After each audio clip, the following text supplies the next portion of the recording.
Let's say you're a man and you're looking for your first car. You could do the sensible thing and get yourself, say, a Nissan Note e-Power. It's a very sensible car, very fuel economical. I've heard that thing does about 1,000,000 kilometers to the liter.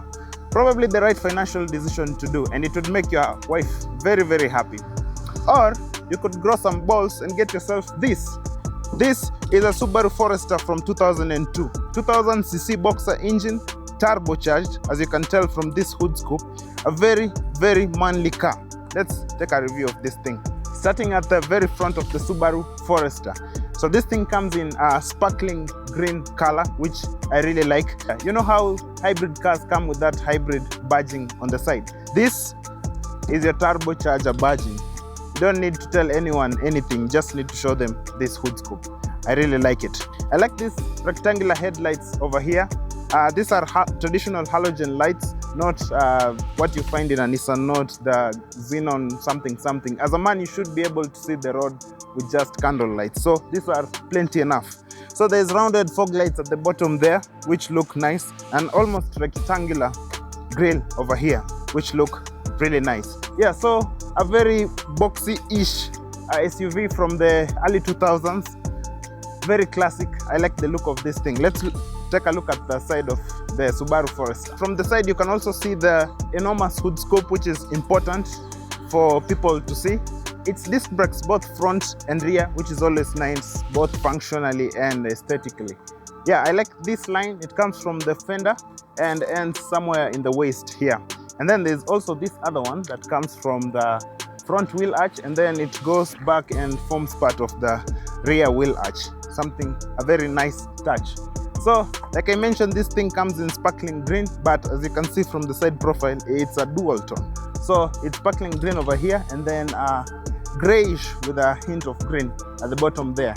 Yeah, so a really nice side profile, but of course, the most aesthetically pleasing part of this thing is the frameless door. When you open this door like this, so as you can see, it doesn't have a frame. Something to brag about. Of course, you can't show this off while you're driving. You'll have to park it at the side, but looks really nice. Right, let's look at the behind of the Subaru Forester. Is it a nice ass to follow? I would say yes, it is.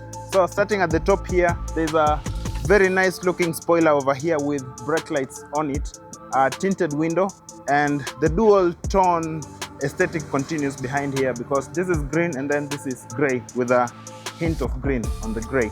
Yeah, so there's Forester badging at the bumper here, which look really, really nice, and something that looks like a diffuser. Obviously it's not, but looks really nice.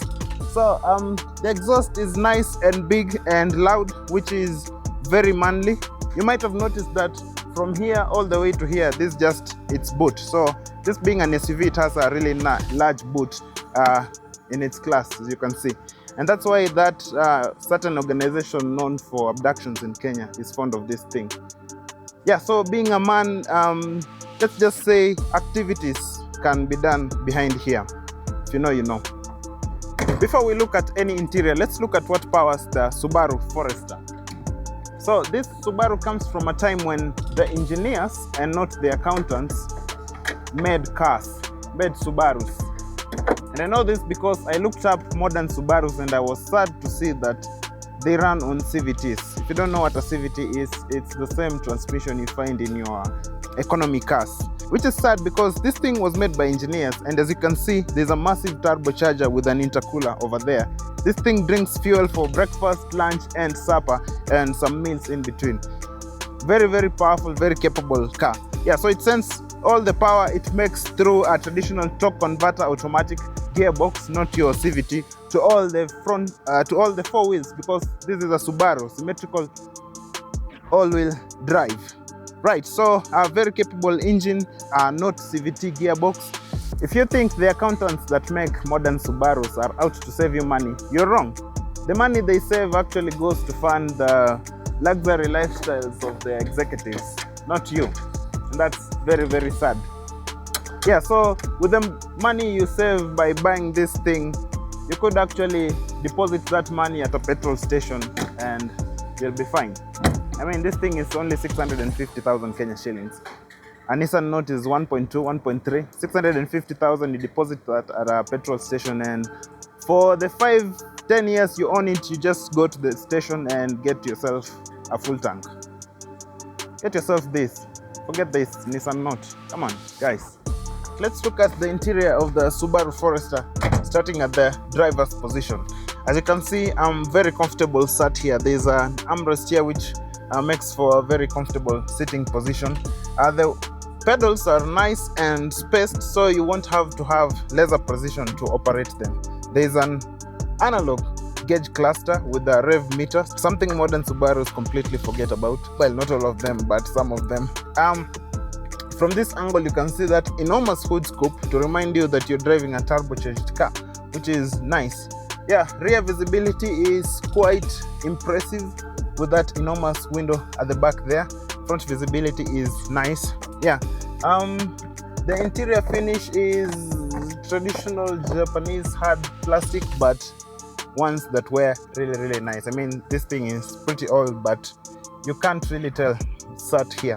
So there is the original infotainment system here. Nothing has changed since this thing was bought. Yeah, so this is how you operate your torque converter automatic down over here, and there is a manual handbrake, not one of those electronic ones where you press a button and then it says park. Really nice in here. Yeah, so let's look at what the passenger princess gets. Right, so this is the sitting for your passenger princess. A very comfortable position. I would be comfortable sat here on a long journey. I'm pretty tall, exactly 6 feet tall, and I have enough knee room here. I'm assuming your passenger princess will be shorter than me, so they will have even more knee room. There's an enormous glove box there for their makeup and stuff, and a mirror so that they can look pretty for you.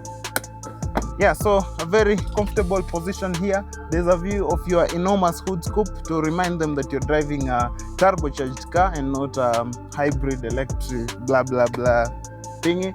Yeah, a very comfortable position. I would be very comfortable sat here. Let's look at what your boys at the back get.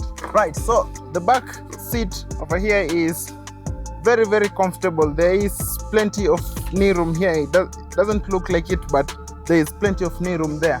There's plenty of headroom over here. There is storage there for whatever your passengers behind here are carrying. It's missing an ashtray, so don't carry boys that are like smoking trees. Yeah, so very comfortable. I would be comfortable sat here on a long journey. I'll give it a 9 out of 10. Right, so the Subaru Forester. This is the antidote to your modern, boring CVTs and hybrids, which car manufacturers like to say is to save you money, but it's actually to make them money. Yeah, so it's loud, it's obnoxious, it's in your face. So if this review has convinced you not to buy a Nissan Note e-Power, just bring that 1.2, 1.3 million Kenya shillings. I'll give you this one, and then I'll show you a petrol station you can deposit your money so you can get full tanks for the next 5 years. Right, that's been it for today. Thanks for watching, and I'll see you in the next one. Bye.